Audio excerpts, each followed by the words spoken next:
সবচেয়ে সুন্দর কণ্ঠ ছিল দাউদ আলাইহিস সালামের। ওনার কণ্ঠের তেলাওয়াত শোনার জন্য আকাবা উপসাগরের তীরে বসে যখন উনি জবুর কিতাব তেলাওয়াত করতেন, আমাদের কোরআনে 114টা সূরা আছে, ওনার জবুর কিতাব 150টা ছড়া ছিল। কি ছিল? ইসলামী ছড়া গান। এই ছড়া নাশিদগুলো তিনি পড়তেন।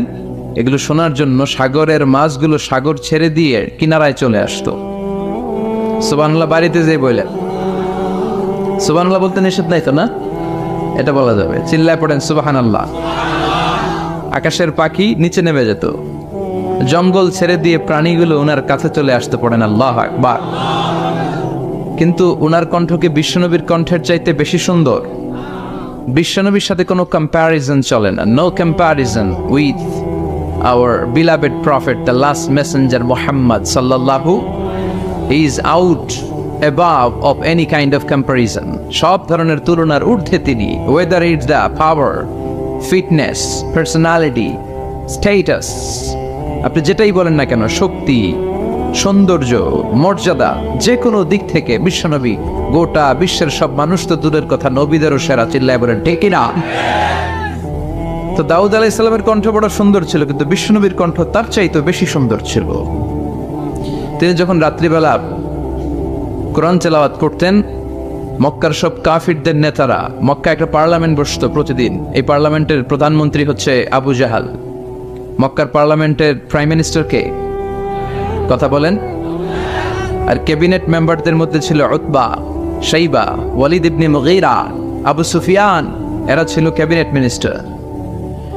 তো তারা সবাইকে নিষেধ করত, মুহাম্মাদের কণ্ঠের কোরআন তেলাওয়াত শুনতে কেউ যেতে পারবে না, কারণ যারাই কোরআন শুনতে যায় সব মুহাম্মাদের মুরিদ হয়ে যায়। সুবহানাল্লাহ কইবেন না? হজের সময়ে লক্ষ লক্ষ মানুষ গোটা বিশ্ব থেকে হজ করার জন্য আসতো। মক্কা শহরে ঢুকার কয়েকটা গেট ছিল। আবু জাহাল ওই গেটে কিছু লোক ফিট করে দিল যে যারাই হজ করতে আসবে এদেরকে বলে দিবা যে আমাদের এলাকায় নতুন এক পাগল আসছে। এই পাগলের নাম মুহাম্মদ ইবনে আব্দুল্লাহ, পড়েন নাউযুবিল্লাহ। খবরদার, তোমরা হজ করতে আসছো ভালো কথা, হজ করবা, খেজুর খাইবা, জমজমের পানি নিবা, মাগার মুহাম্মদের কাছে যাইবা। ওর কাছে গেলে সবাই কি হয়ে যায়? যারা যায় এরাও পাগল হয়ে যায়। সব মক্কার গেটগুলোতে লোক সেট করে দেয়া হলো। হজের মৌসুমে জিল হজে ঢুকতে লাগলো লোকজন। আবু জাহেলের সেট করে দেয়া লোকজন বলল, কেউ যাবা না মুহাম্মদের কাছে, ও একটা পাগল। যারা আসতেছিল এরা কেউ কিন্তু বিশ্বনবীর কথা জানতো না। জানতো? ওরা যখন শুনছে একটা পাগল আছে, ওরা মনে মনে কইল দেখি তো পাগলে কি কর। তার মানে অপপ্রচার কেমন যেন প্রচার হয়ে গিয়েছে। সুবহানাল্লাহ পড়েন। তো আমাদের বিরুদ্ধে অপপ্রচার করলে আমাদের প্রচার হয়ে যায়। আমাদেরকে জেলখানায় বললে আমরা জেলখানার সবগুলোরে আল্লাহওয়ালা বানায় দিই। চিল্লায় বলেন ঠিক কি না? ইসলাম এটাকে থামিয়ে দেয়া যায়। যারা ইসলামের বিরোধিতা করে এরা ইসলামের নেচারকে চিনে নাই। ইসলাম হচ্ছে চারা গাছের মতো। চারা চিনেন নাকি? কক্সবাজার কি বলেন? বীজ। বীজ বা চারা। এই বীজ, ইসলাম হচ্ছে বীজের মতো। ইসলাম বিরোধীরা ইসলামকে মাটির নিচে গেড়ে ফেলতে চায়, কিন্তু গাড়লে কি হবে? এটা তো বীজ। মাটির নিচে বীজ গাড়লে কি হয়? সুবহানাল্লাহ কইবেন না? মক্কার গেটগুলোতে দাঁড়িয়ে দাঁড়িয়ে অপপ্রচার শুরু করে দিল। Don't go to Muhammad, he is completely mad. পাগল, যেও না। সবার মনে চিন্তা, ঘটনা কি? কে মুহাম্মদ? নাম শুনি নাই। হজ করি আর না করি, আগে এই বেটার কাছে যাইতে হবে। আল্লাহু আকবার। সবাই বিশ্বনবীর কাছে যায়, চেহারা দেখে কোরআনের বাণী শুনে কালিমা পড়ে মুসলমান হয়ে যায়। আবু জাহেল আবার মন্ত্রী পরিষদের বৈঠক ডাকলো, খবরদার, কাউকে যেতে দেয়া যাবে না, কেউ যাবে না। কিন্তু কি আজীব তামাশা, প্রতি রাতে আবু জাহেল লুকিয়ে লুকিয়ে নিজেও যায়। না জানি কত সুন্দর ছিল বিশ্বনবীর কণ্ঠ, না জানি কতটা চমৎকার সুরের ঝংকার খেলতো আমার নবী যখন তেলাওয়াত করত। না জানি কি সুরের লহরী ছিল বিশ্বনবীর গলায়। কাফের হয়েও, বিরোধিতা করেও কোরআন না শুনলে পেটের ভাত হজম হয় না, রাতে ঘুম আসে না। প্রতি রাতে আবু জাহেল যায়। তো আবু জাহেল যেহেতু যায়, বাকিরাও লুকিয়ে লুকিয়ে যায়। সবাই দিনের বেলা বলে কেউ যাবে না। কি বলে? দিনের বেলা বলে কেউ, ভাইয়েরা আমার, বোনেরা তোমার, খবরদার কেউ যাবেন না। রাত্রে নিজেই যায়। তো আবার মাঝে মাঝে রাত্রিবেলা নিজেদের সাথে নিজেদের দেখাও হয়ে যায়। কত বড় টাকা! একজন বিশ্বনবীর বাড়ির এই পাশে, আরেকজন ওই পাশে, আরেকজন ওই পাশে, আরেকজন ওই পাশে। বিশ্বনবী যখন তেলাওয়াত শেষ করেন সবগুলো দেয় দৌড়। ফিরে আসার রাস্তা একটা, কয়টা? ওই রাস্তায় দেখা হয়ে যায়। আবু জাহেল বলে, কিরে আসলি কেন? সবাই কয়, তুমি না তা তুমি আসছো কেন? দিনের বেলা তো বড় বড় বক্তব্য হাঁকাও, রাতের বেলা এরকম চোরামি করো কেন? আবু জাহেল বলে, ঠিক আছে, তোরাও করছিস আমিও করছি, কইস না, কারো কাছে কইস না। সবগুলা সবগুলা কি? আর সরে সরে খালাতো ভাই। তো এই সব খালাতো ভাইরা লুকিয়ে লুকিয়ে চোরের মতো তেলাওয়াত শুনতে যেত। আবু জাহেল বলল, কেউ যেতে পারবে না, সবাই রাজি। এরপরের দিন আবু জাহেল বলল, আজ থেকে কেউ যদি যাস তোদের সম্পত্তি সব সিজ করা হবে, আর মাথার চুল কামিয়ে আলকাতরা মেখে মক্কার বাজারে ঘুরানো হবে। সবাই বলে আমরা রাজি। আবু জাহেল বলে, তাহলে সাইন কর। সবাইকে আগে আমনে করেন। Abu Jahl as a chairman he gave the signature. সে ওই বন্ডে সিগনেচার দিল যে যদি যাওয়া হয় আমাদের সম্পদ রাষ্ট্রীয়ভাবে সিজ করা হবে, মাথার চুল কামিয়ে আলকাতরা মেখে মক্কার বাজারে ঘুরানো হবে। তো সবাই স্বাক্ষর করলো। দিন গড়িয়ে রাত আসলো। আবু জাহেল বিছানায় এপাশ ওপাশ করে, টসিং এন্ড টার্নিং, ঘুম আসছে না। আবু জাহেল মনে মনে ভাবে, আজকে যেই ভাষণ দিছি সকালে, আজকে কেউ যাবে না, আমি 100% নিশ্চিত আমি একটু যাই।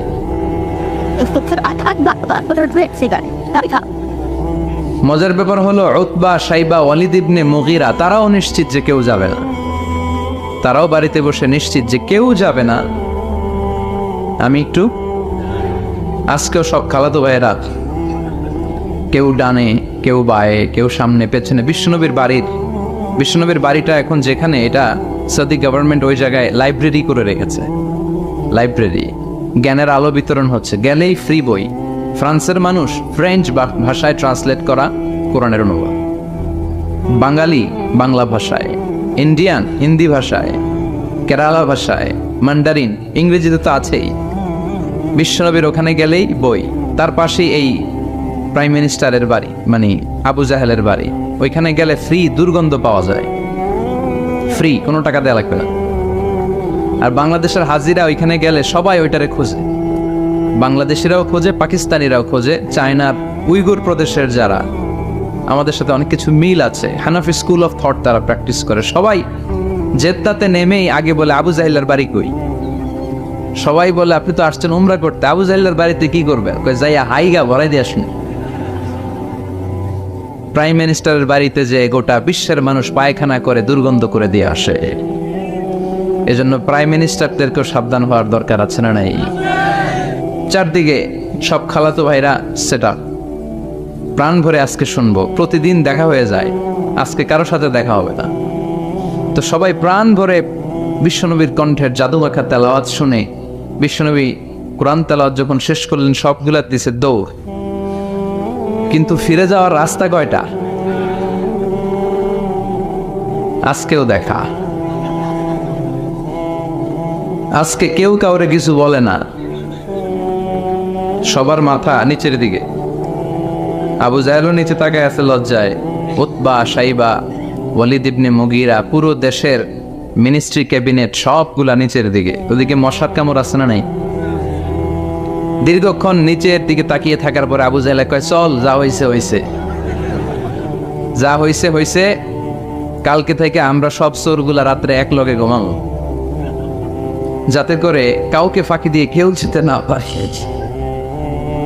এই গল্পটা শোনানোর উদ্দেশ্য হচ্ছে এটা যে বিশ্বনবীর কণ্ঠটা যেন তেন কণ্ঠ ছিল না, অসাধারণ একটা কণ্ঠ ছিল, যে কারণে এই কোরআনের বিরোধিতা করেও তারা এই কণ্ঠের তেলাওয়াত শোনার জন্য পাগল হয়ে যেত। সুবহানাল্লাহ পড়বেন না? এজন্য যুবক ভাইয়েরা, তোমাদের সময়গুলোকে কাজে লাগাতে হবে। অলসতা যেন তোমাদেরকে শয়তান তোমাদের মাথায় আটটা না বসায়। এজন্য গভর্নমেন্টের দায়িত্ব হচ্ছে তাদের কর্মসংস্থানের ব্যবস্থা করা।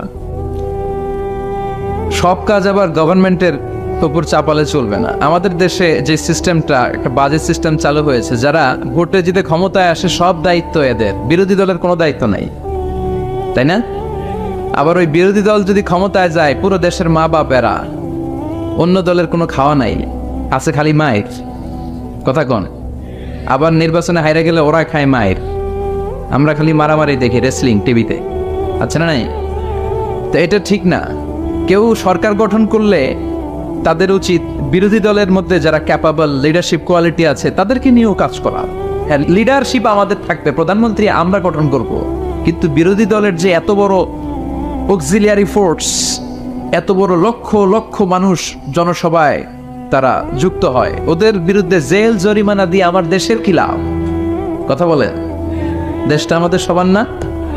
নাকি বিরোধী দলে গেলে আর দেশের জন্য মায়া নাই, সব দায়িত্ব সরকারের?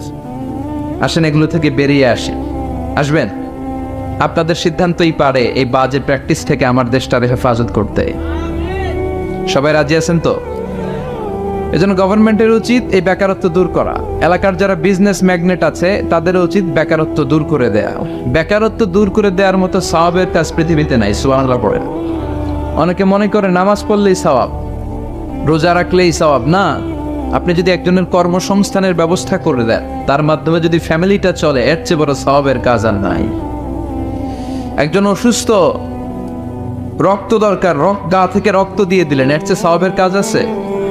এক জায়গায় গাছ লাগিয়ে দিলেন, রোহিঙ্গার ভাইয়েরা না খেয়ে মরে, টিউবওয়েল লাগিয়ে দিলেন, এর চেয়ে বড় ইবাদতের কাজ আর আছে? কথা বলেন। এজন্য ইসলামটাকে সামগ্রিকভাবে বুঝতে হবে। আল্লাহ তুমি তৌফিক দাও। আরো জোরে পড়েন আমিন। উখিয়া উপজেলার অন্তর্গত রাজাপালং ইউনিয়নের আজকের এই প্রোগ্রাম 2 দিন ব্যাপী। সভাপতি আলহাজ মাওলানা AKM আবুল হাসান আলী সাহেব, প্রিন্সিপাল রাজাপালং ফাজিল ডিগ্রি মাদ্রাসা। হুজুর আসছে? আপনি? মাশাআল্লাহ, হুজুর চলে আসছে। মাওলানা আব্দুর রহিম খতিব, তুরবিল কেন্দ্রীয় জামে মসজিদ। গতকাল কথা বলেছেন মাওলানা মোল্লা নাজিমউদ্দিন সাহেব। ছিলেন আপনারা? বৃষ্টি হয়েছে না? বৃষ্টি হয়েছিল? আসছিলেন? বৃষ্টি ও রহমত, ঠিক কিনা? বৃষ্টি পাঠায় কে? বৃষ্টির মালিক কে? বিশ্বনবী আকাশে মেঘ দেখলে বলতেন আল্লাহুম্মা সাইয়্যিবান নাফিআন, হে আল্লাহ তুমি ভালো বৃষ্টি দাও। কেননা এই বৃষ্টি দিয়েও আল্লাহ অনেক জাতিকে ধ্বংস করেছে। বৃষ্টি দিয়ে, মানে অতি বৃষ্টি দিয়ে আল্লাহ বন্যা দিয়ে গোটা দুনিয়াটাকে ভাসিয়ে দিতে পারে কি পারে না? এজন্য মেঘ দেখলে এত আনন্দিত হয়েন না। বৃষ্টি দেখলে অনেকে গান বাজায়, আছে না নাই? এই বৃষ্টি ভেজা রাতে তুমি চলে যেও না, গান গায় না? আপনি আল্লাহর কাছে দোয়া করবেন আল্লাহুম্মা সাইয়্যিবান নাফিআন, আল্লাহ তুমি বরকতের বৃষ্টি দাও। আল্লাহুম্মা গাইসান মুগীসান মারিআন মুরিআন নাফিআন গায়রা দার। বিষ্ণুই পড়তেন আল্লাহ এই বৃষ্টিটা যেন উপকারী হয়, এই বৃষ্টি থেকে যেন ঘাস লতা পাতা কিছু পায়, এই বৃষ্টিটা যেন আমাদের জন্য বরকতময় হয়, যেন কল্যাণময় হয়, কোনো ক্ষতির কারণ যেন না হয়, তুমি কবুল করো।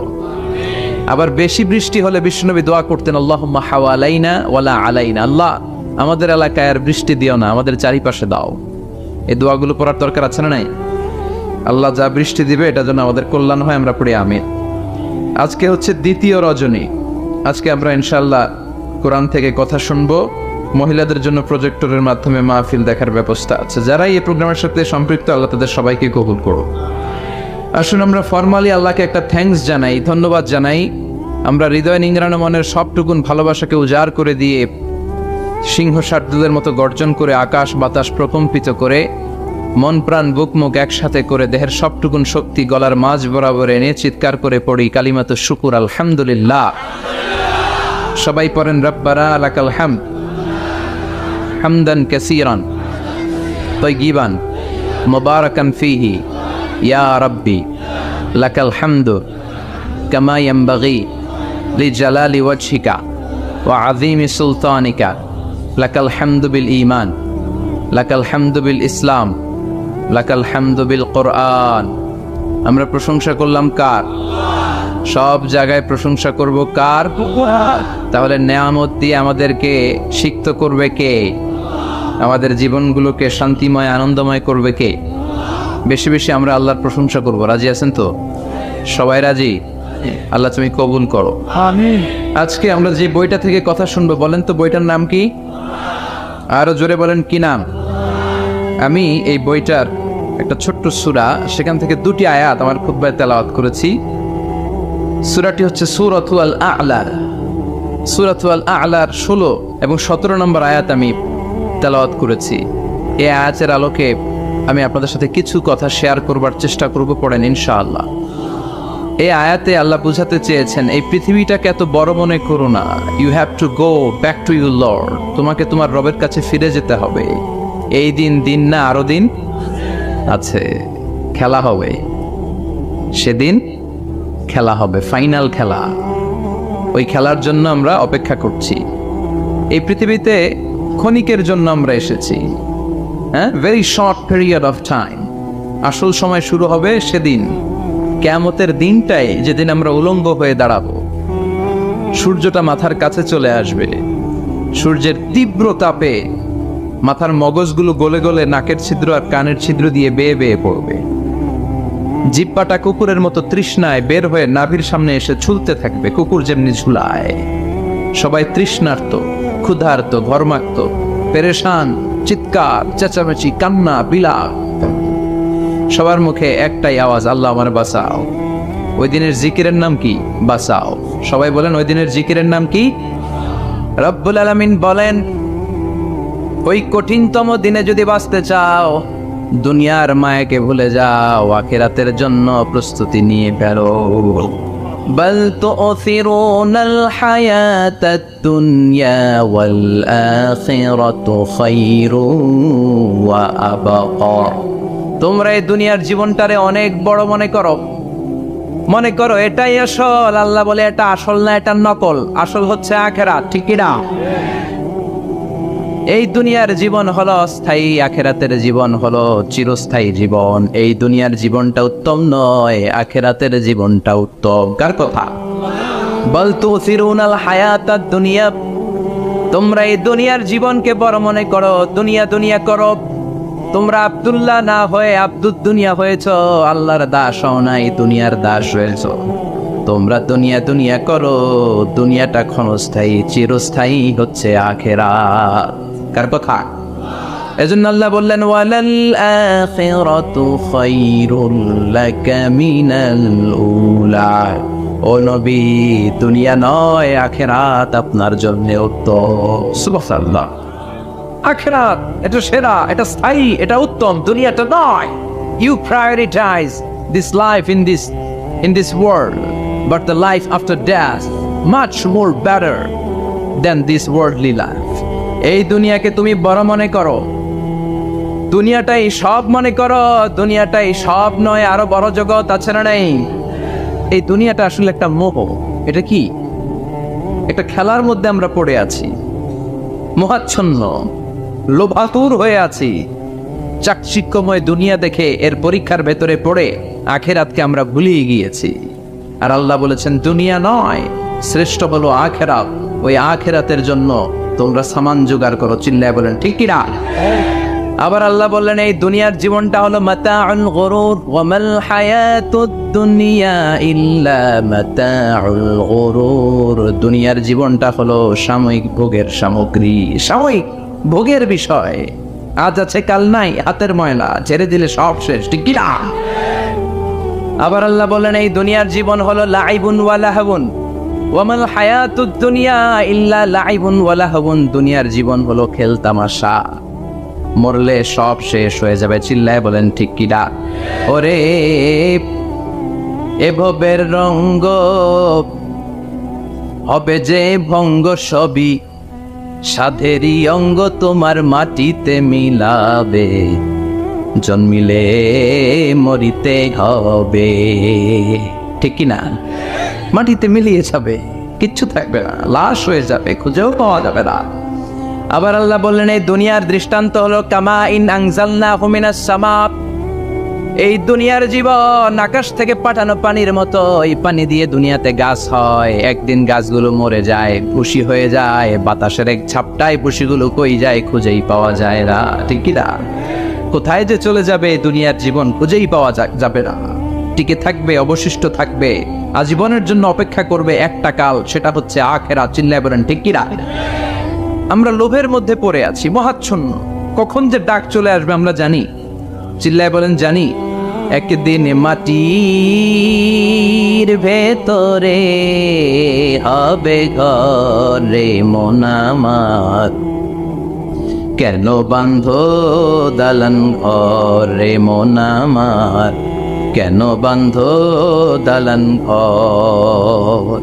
প্রাণ পাখি উড়ে যাবে পিঞ্জর ছেড়ে, ধরা দামে সবই রবে তুমি যাবে চলে।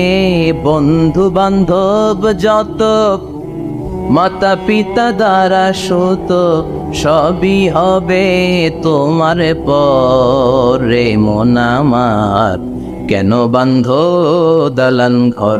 একদিন মাটির ভেতরে হবে ঘর রে মন আমার, কেন বান্ধ দালান ঘর রে মন আমার, কেন বান্ধ দালান ঘর। চিল্লায় বলেন ঠিক কিনা? অমাল হায়াতুদ দুনিয়া ইল্লা মাতাউল গুরুর। দুনিয়ার জীবনটা এটা ভোগের সামগ্রী, আজ আছে কাল নাই, কখন যে চলে যেতে হবে কেউ জানি না। আপনাদের এই মাহফিলে আসার আগ দিয়ে এই কিছু সামনে কি রাস্তা যেন বলে এটাকে, এই করুলিয়া বাস স্ট্যান্ডের এদিকেই আমার প্রাইভেট কার যখন যাচ্ছে, আমরা যখন যাচ্ছি, হুট করে আরেকটা গাড়ি এসে একজনকে ধাক্কা মারলো। হুন্ডা গেল একদিকে, সে গেল একদিকে। হঠাৎ দেখি মাথা দিয়ে ফিনকি দিয়ে রক্ত বেরোচ্ছে, আবছা অন্ধকার, গাড়ির আলোতে দেখা যাচ্ছে ফিনকি দিয়ে রক্ত, এরকম রাস্তার পাশ দিয়ে রক্ত বেয়ে বেয়ে পড়ছে। মুহূর্তের মধ্যে এক ধাক্কায় নাই। তার কত চিন্তা ছিল, কত প্ল্যান ছিল জীবন নিয়ে, সুন্দর সংসার করবে, বাবা মার মন মুখ খুশি করবে, সমাজের জন্য অনেক কিছু উপহার দিবে। সামনে নির্বাচন আসতেছে, এটা নিয়ে তার মাথায় টেনশন ছিল না? কে আসবে ক্ষমতায়, কত উৎসব, কত আমেজ, কিন্তু নাই, সব ভঙ্গ করে দিল কে?